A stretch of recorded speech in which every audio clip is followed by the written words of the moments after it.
Sheba eating.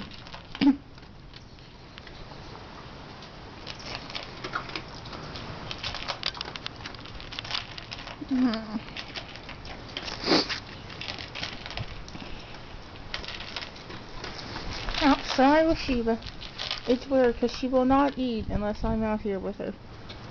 I have to be like standing like right here, right by her in order for her to eat. I don't know why.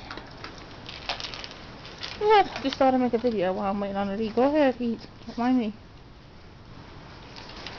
Outside in my screened-in patio.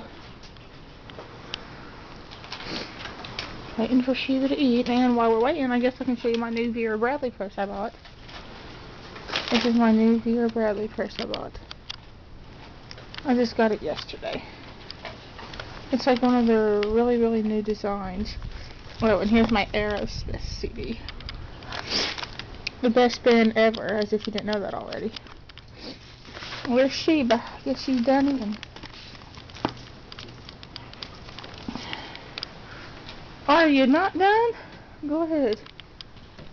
You ain't got much more in there. She wants to play ball. Sheba, drop it. Drop the ball. Give me the ball. Sheba. Leave it. Sheba, leave it. No. Leave it. Move. Sheba, no. Speak. Speak. Sheba.